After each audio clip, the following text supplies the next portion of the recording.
Hello class हम लोग previous class में डिस्कस कर रहे थे कुछ इम्पॉर्टेंट सेल ऑर्गेनल्स के बारे में, जिसमें हमने ढेर सारे सेल ऑर्गेनल्स के बारे में डिस्कस कर भी लिया था, जैसे कि माइटोकॉन्ड्रिया और लाइसोसोम, पेरोक्सीसोम, राइबोसोम, न्यूक्लियस, ढेर सारे ऐसे ऑर्गेनल्स हम लोगों ने पढ़े थे। उनके फंक्शंस के बारे में भी हम लोगों ने जाना था कि कितने टाइप्स के फंक्शन वो लोग परफॉर्म करते हैं। ठीक है, तो अब उसी को कंटिन्यू करेंगे। कुछ ऑर्गेनल्स हम लोगों ने पढ़े थे, कुछ हमारे बाकी बचे थे, जिसमें मैंने बोला था कि हम लोग नेक्स्ट क्लास में पढ़ेंगे। तो यहाँ पर अगला जो सेल ऑर्गेनल है वो है साइटोस्केलेटन। साइटोस्केलेटन क्या है? साइटो का मतलब होता है सेल, स्केलेटन का मतलब होता है जो स्केलेटल सिस्टम, जिसको कंकाल तंत्र बोलते हैं। तो जैसे हमारी बॉडी में कंकाल तंत्र है, हमें सीधा रखने में, उठने में, चलने में हेल्प करता है, हमारे पोस्चर को बनाता है। हमारा पोस्चर अगर एकदम सही से है, एज़ इट इज़ है, तो उसको बनाए रखने में हमारा जो स्केलेटन है वो हेल्प करता है। उसी तरह से हमारे सेल्स के पास भी स्केलेटन हैं, डिफरेंट टाइप के, जो कि क्या करते हैं कि सेल के शेप एंड साइज़ को बनाए रखते हैं, as it is structural support cell को देते हैं और सेल के मूवमेंट्स में हेल्प करते हैं सेल को। ठीक है, और इवन इंट्रा सेलुलर ट्रांसपोर्ट में भी क्या करते हैं? हेल्प करते हैं। तो ये काम कौन करता है? साइटोस्केलेटन। अब ये क्या है? कई टाइप के स्केलेटन जो है साइटोस्केलेटन बने होते हैं चीज़ों से, जैसे माइक्रोट्यूब्यूल है, माइक्रोफिलामेंट्स हैं, इंटरमीडिएट फिलामेंट्स हैं। ये सब क्या है? अलग अलग टाइप के कंपोनेंट हैं जो कि नेटवर्क बनाते हैं। ठीक है, अगला नेक्स्ट है हमारा क्लोरोप्लास्ट। क्लोरोप्लास्ट प्लांट सेल्स में जो पाया जाता है वो क्या करता है? वो फोटोसिंथेसिस को परफॉर्म करने में हेल्प करता है। ठीक है, फोटोसिंथेसिस प्रॉपरली हो पाए, जिसके लिए क्लोरोप्लास्ट हेल्प करता है। लेकिन इसकी ख़ास बात ये है कि ये सिर्फ़ और सिर्फ प्लांट सेल्स में ही पाया जाता है, कभी भी एनिमल सेल्स में नहीं पाया जाएगा। ये करता क्या है? ये फोटोसिंथेसिस कराएगा, यानी कि जो सनलाइट से जो सनलाइट आ रही है उसकी प्रेजेंस में ये कार्बन डाइऑक्साइड एंड वाटर का यूज़ करके ग्लूकोज़ का फॉर्मेशन कराता है। अब ग्लूकोज़ क्या है? ग्लूकोज़ आपका एक जो है एनर्जी का सोर्स है, क्योंकि ग्लूकोज से ही हमारी एटीपी बनती है, एडेनोसिन ट्राईफॉस्फेट। तो ग्लूकोज़ का फॉर्मेशन किसी के चलने के लिए, किसी चीज़ प्रोसेस को आगे बढ़ाने के लिए बहुत ज़्यादा ज़रूरी होता है। ठीक है, डबल मेम्ब्रेन ऑर्गेनल्स क्या होते हैं? साइटोप्लाज्म क्या है? ये एक डबल मेम्ब्रेन ऑर्गेनल है। वो क्या होते हैं कि जो ऑर्गेनल होगा वो दो मेम्ब्रेन से ढका हुआ होगा, दो मेम्ब्रेन से बंधा हुआ होगा। ठीक है, और इसके अंदर क्या होगा? ऊपर से तो डबल लेयर मेम्ब्रेन होगी, बट अंदर थाइलाकॉइड्स होते हैं जो कि छोटे छोटे सिक्के के फॉर्म में एक के ऊपर एक रखे हुए रहते हैं। ठीक है, जिनमें लाइट रिएक्शन क्या होती है? अकर होती है। उसके बाद होते हैं सेंट्रियोल। सेंट्रियोल्स क्या करते हैं? ये ऑर्गेनाइज करते हैं माइक्रोट्यूब्यूल्स को। जो भी माइक्रोट्यूब्यूल्स होते हैं वो सेल डिवीज़न में क्या करते हैं? मेनली एनिमल सेल में क्या करते हैं? ऑर्गेनाइजेशन का काम करेंगे। मेनली जब भी डिवाइड होगा तो सबसे पहले सेंट्रियोल ही दो बनते हैं। सेल डिवीज़न होना स्टार्ट होगा, दो सेंट्रियोल्स बन जाएंगे। वो सेंट्रियोल्स ही आगे चल करके न्यूक्लियस का डिवीज़न करवाएंगे, क्रोमोसोम्स को आधे आधे नंबरों में बांटेंगे। आधे आधे इन द सेंस कि पहले तो क्रोमोसोम्स अपने नंबर को डबल करेंगे, फिर दोनों सेल्स में आधे आधे नंबर क्रोमोसोम्स के जाएंगे और उसके बाद में सेल्स को पूरी तरीके से डिवाइड कराएगा। तो इसका मेन जो फंक्शन है वो सेंट्रियोल ही परफॉर्म कराता है। ठीक है,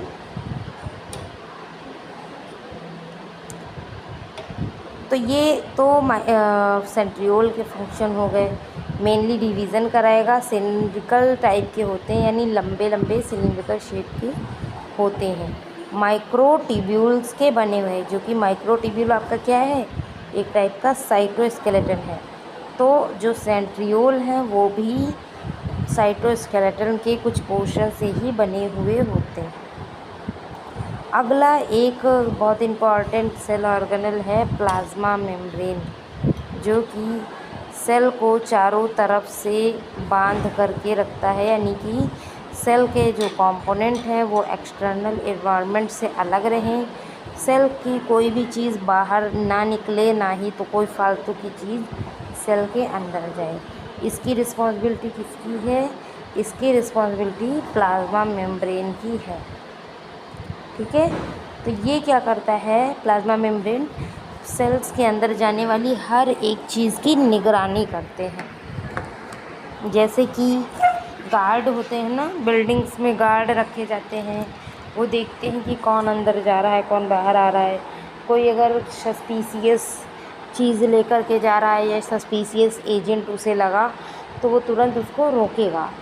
तो हमारी सेल मेम्ब्रेन भी ऑलमोस्ट ऐसे ही काम करती है। कोई भी सस्पिशियस चीज़ होगी उसको क्या करेगी, वो रोकेगी। और जो भी बेनिफिशियल चीज़ें हैं, जो भी अच्छी चीज़ें, हेल्दी चीज़ें हैं, उनको वो सेल्स के अंदर जाने के लिए परमिशन देगा। तो ये है प्लाज्मा मेम्ब्रेन। ठीक है, प्लाज्मा मेम्ब्रेन कहिए या फिर सेल मेम्ब्रेन कहिए, दोनों एक ही बात है।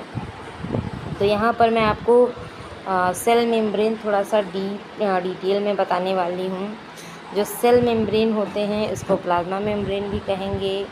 और ये किस चीज़ से मिलकर के बनी होती है मेनली, ये ग्लाइकोप्रोटीन, लिपिड, प्रोटीन, कोलेस्ट्रॉल, इन सब चीज़ों से मिलकर के बनती है। यानी जो हमारे मैक्रो बायोमॉलिक्यूल्स हैं उनसे मिलकर के ये बनता है।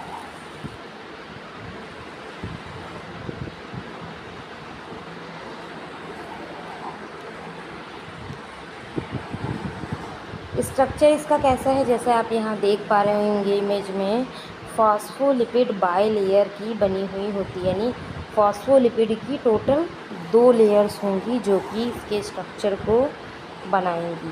ठीक है, और एक फॉस्फोलिपिड की जो मॉलिक्यूल होगा उसमें 2 यूनिट्स होंगी, एक हाइड्रोफिलिक हेड होगा और दूसरा होगा हाइड्रोफोबिक, या जिसको हम टेल बोलेंगे। तो यानी एक मॉलिक्यूल में 2 टाइप की चीज़ें होंगी, एक हेड और एक टेल। हेड वाटर अट्रैक्ट करेगा, यानी जिधर वाटर होगा उधर प्रेजेंट होगा, और एक है हाइड्रोफोबिक, जो कि वाटर से उसको डर लगता है, वो वाटर की तरफ प्रेजेंट नहीं होगा।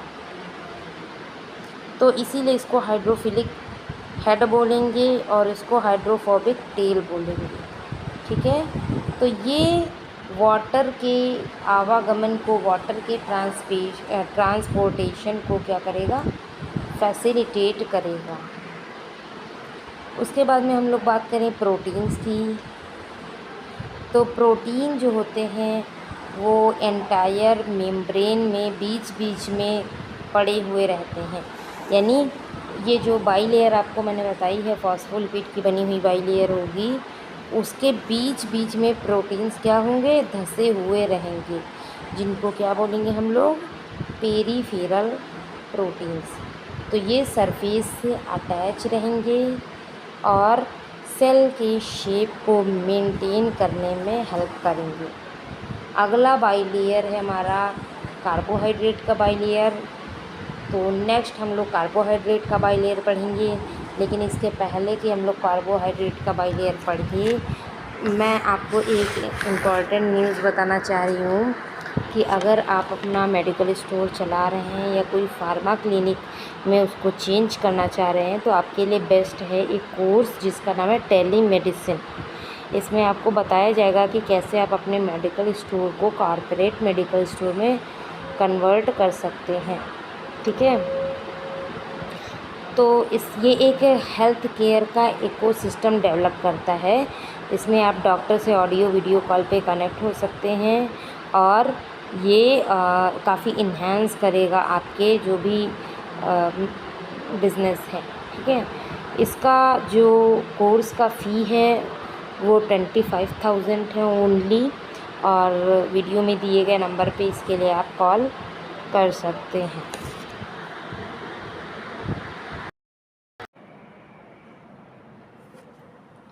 ओके, तो नेक्स्ट है हमारा कार्बोहाइड्रेट। तो कार्बोहाइड्रेट्स क्या होते हैं? ग्लाइकोलिपिड्स या फिर ग्लाइकोप्रोटीन्स के फॉर्म में सेल मेम्ब्रेन में पाए जाएंगे, यानी कि प्योर कार्बोहाइड्रेट नहीं पाया जाएगा। वो कार्बोहाइड्रेट या फिर प्रोटीन से बाइंड अप होकर के वहाँ पर प्रेजेंट होगा, और या फिर ग्लाइकोलिपिड से बाइंड होकर के वहाँ पर प्रेजेंट होगा सेल मेम्ब्रेन में। ठीक है, कार्बोहाइड्रेट चेन्स वो क्या होते हैं कि प्रोटीन से अटैच रहते हैं और या फिर लिपिड से अटैच रहेंगे और एक्स्ट्रा सेलुलर सरफेस मेम्ब्रेन पर प्रेजेंट रहेंगे। और ये करते क्या हैं? ये रिकग्निशन एंड कम्युनिकेशन का काम करेंगे, यानी कि सेल के पास कभी भी कोई सब्सटेंस आ रहा है, मान लीजिए सेल हमारी प्रेजेंट है, कोई भी सब्सटेंस सेल की तरफ आ रहा है, तो वो सब्सटेंस किस चीज़ से बना है, क्या कॉम्पोजिशन है उस सब्सटेंस का, कहीं वो हमारे लिए हार्मफुल तो नहीं है, इन सब का पता लगाने का जो काम है वो भी कार्बोहाइड्रेट्स करते हैं। क्योंकि अगर कोई भी ऐसा रिकग्निशन प्रोटीन या रिकग्निशन सब्सटेंस सेल के मेम्ब्रेन पे नहीं होगा तो सेल को क्या हो सकता है? हार्म हो सकता है, क्योंकि वो जनरली जो है अपने रिकग्निशन ना हो पाने की वजह से अपने अंदर किसी को भी आने जाने के लिए अलाउ कर सकती है। तो इसके लिए यहाँ पर ऐसा ना हो, जिसके लिए एज अ बैरियर चीज़ें प्रेजेंट होती हैं। नेक्स्ट सब्सटेंस है सेल मेम्ब्रेन का कोलेस्टेरॉल। कोलेस्टेरॉल फॉस्फोलिपिड के लेयर के अंदर एम्बेडेड होते हैं। एम्बेडेड का मीन्स है कि वो धसे रहते हैं। बाई लेयर होगी, उसके अंदर कोलेस्ट्रॉल के सब्सटेंस क्या होंगे? धसे हुए रहेंगे, और ये मेम्ब्रेन की फ्लूइडिटी को मेंटेन करेंगे। क्या ये मेम्ब्रेन ज़्यादा फ्लूइडी तो नहीं हो गई है या बहुत ज़्यादा स्टिफ तो नहीं हो गई है? इसका मेंटेनेंस हमेशा कोलेस्ट्रॉल ही करता है। ठीक है, और ये कोलेस्ट्रॉल लेस परमिएबल होता है, यानी वाटर से बनी हुई चीज़ें या वाटर मॉलिक्यूल्स जिन चीज़ों में हों उनके लिए इम्परमिएबल साबित होता है, यानी अपने अंदर ही किसी को जल्दी से एंट्री नहीं दे पाता है। ये तो रहा कोलेस्ट्रॉल के बारे में। अगर हम बात करें इसके फंक्शंस की, तो सेल मेम्ब्रेन के फंक्शन की, तो सेल मेम्ब्रेन जो होती है वो काफ़ी ज़्यादा स्पेसिफिक और इम्पॉर्टेंट फंक्शन को पोज करती है। क्यों ऐसा है? क्योंकि सेल मेम्ब्रेन ही वो ऑर्गेनल है सेल का जो सेल को और एनवायरनमेंट को अलग अलग कर रहा है ना। तो सेल मेम्ब्रेन क्योंकि एनवायरनमेंट के कांटेक्ट में है, तो सेल के अंदर क्या चीज़ें जा रही हैं, क्या चीज़ें नहीं जानी चाहिए, किन चीज़ों को रोकना है, किन चीज़ों को एंट्री देनी है, इसकी रिस्पॉन्सिबिलिटी टोटल सेल की है। या फिर सेल से बाहर किसी चीज़ का लॉस ना हो जाए। सेल के अंदर मान लीजिए अमाउंट ऑफ एक फिक्स अमाउंट ऑफ वाटर है, कहीं वो वाटर बहुत ज़्यादा अमाउंट ऑफ जो है अमाउंट में लॉस ना हो जाए, बाहर के इन्वायरमेंट के कांटेक्ट में ना आ जाए, तो सेल के ऑर्गेनल्स को एक अकॉर्डिंग जो है उसको सिक्योरिटी देना, ये भी सेल मेम्ब्रेन के ही फंक्शंस में आएगा। और प्लस उनकी गार्डिंग करना, यानी कि गार्ड के रूप में वहाँ खड़े रहना कि कौन सी चीज़ें जा रही हैं, किनको एंट्री देनी है, इसका भी पूरा जो है काम सेल मेम्ब्रेन का होगा। पहली इसकी जो फीचर है सेल मेम्ब्रेन की, वो होती है सेलेक्टिव परमिएबिलिटी, यानी जो सेल मेम्ब्रेन है वो सेलेक्टिव परमिएबल है। परमिएबल तो है, यानी अब देखो परमिएबल क्या है, सेलेक्टिव परमिएबल क्या है, इम्परमिएबल क्या है, पहले ये समझते हैं। परमिएबल वो चीज़ें होती हैं जो अपने अंदर सभी चीज़ों को जाने देती हैं। जैसे कोई एक रूम है, रूम में दरवाज़ा लगा हुआ है, तो वो दरवाज़ा परमिएबल है, यानी कि उससे कोई भी अंदर जा सकता है खोल करके और कोई भी बाहर जा सकता है। ठीक है, वो सभी के लिए इक्वली बिहेव करेगा, चाहे कोई आए या जाए। दूसरा होता है इम्परमिएबल, यानी बिल्कुल भी अपने अंदर किसी भी चीज़ की एंट्री ना देना। जैसे उस रूम की दीवारें, अगर हम दरवाजे की बात ना करके दीवारों की बात करें, तो दीवारें क्या हैं, इम्परमिएबल, क्योंकि वो किसी भी चीज़ को, कैसा भी कोई हो, उसको जाने नहीं देंगी। ठीक है, फिर आती है बात सेलेक्टिव इम्परमिएबल की। सेलेक्टिव मतलब कि सिर्फ कुछ ही गिने चुने चीज़ों को वो एंट्री देगा और बाकियों को नहीं देगा। जैसे लॉक लगाते, अब जैसे उस रूम में मैंने लॉक लगा दिया, उसकी चाबी मेरे पास है, तो वो मुझे उसकी एंट्री है, यानी मैं लॉक खोल करके अंदर जा सकती हूँ और बाकी कोई नहीं जा सकता। इसको बोला जाएगा सेलेक्टिव परमिएबल।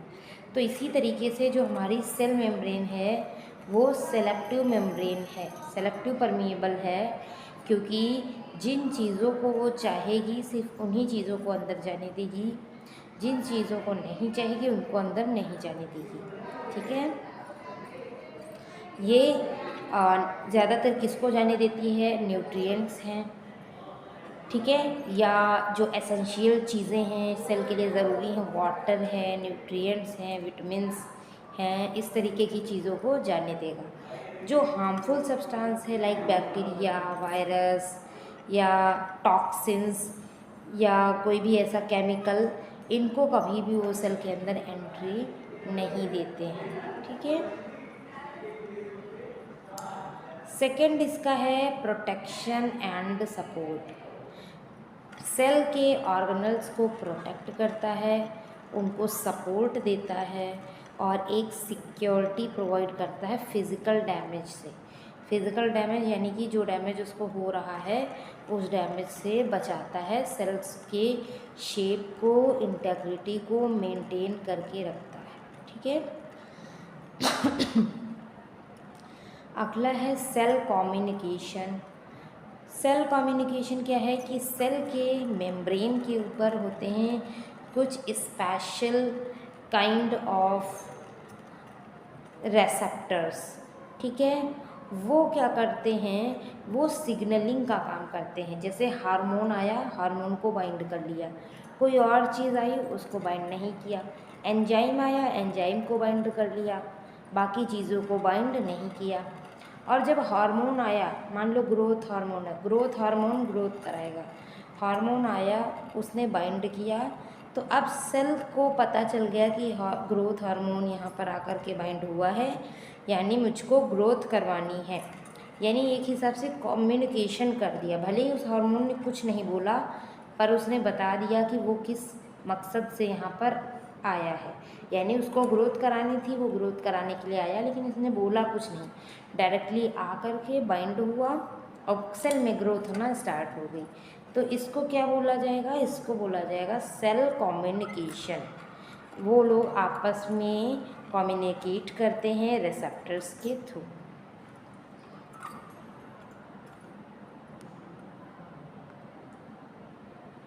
नेक्स्ट क्या फंक्शन है सेल का, सेल मेम्ब्रेन का, वो है ट्रांसपोर्ट। ट्रांसपोर्ट मेनली सेल करवाती है, जिसके कुछ मैकेनिज़म्स के बारे में अभी हम लोग पढ़ेंगे।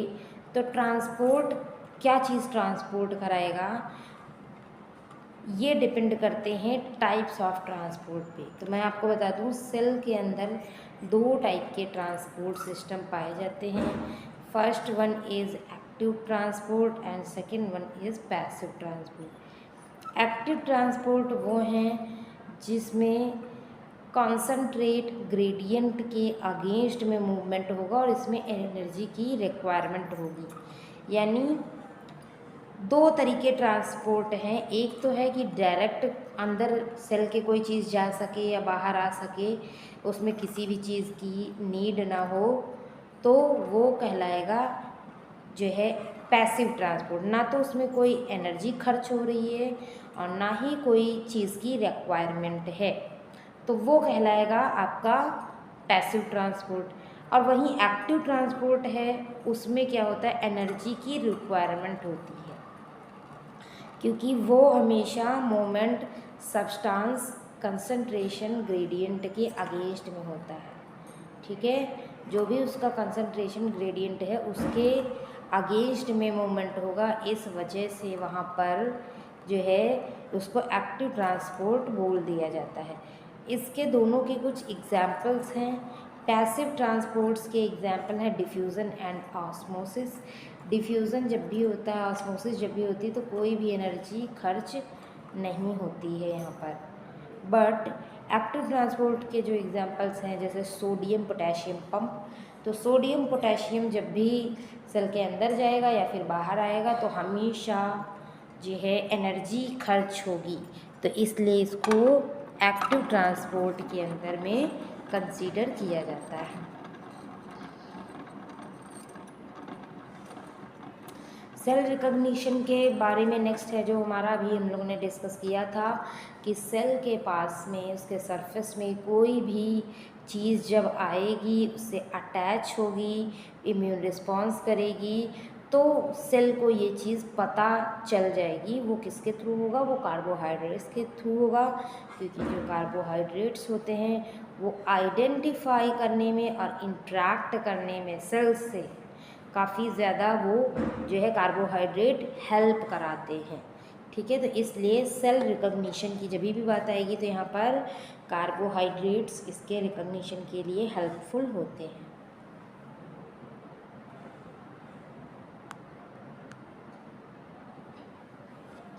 नेक्स्ट हम लोग को पढ़ना है ट्रांसपोर्ट मैकेनिज़्म के बारे में। ट्रांसपोर्ट मैकेनिज़्म क्या होते हैं? सेलुलर ट्रांसपोर्ट जो मैकेनिज़्म होते हैं वो एसेंशियल होते हैं होम्योस्टैसिस के मेंटेनेंस के लिए। ठीक है, होम्योस्टैसिस क्या होती है? ये बॉडी के संतुलन की स्थिति, बॉडी संतुलित है। बॉडी संतुलित का मतलब कि जितने भी बॉडी के अंदर फंक्शंस हो रहे हैं, जैसे ब्लड प्रेशर, टेम्परेचर, बॉडी का पीएच, न्यूरोलॉजिकल एक्टिविटीज़, बॉडी का फ्लूइड लेवल, बॉडी का ग्लूकोज लेवल, ये सारी चीज़ें मेंटेन हैं। अगर मेंटेन है इसका मतलब है कि बॉडी होम्योस्टैसिस की कंडीशन में है। होम्योस्टैसिस को बोला जाता है समस्थैतिकता, हिंदी में इसको समस्थैतिकता बोलते हैं।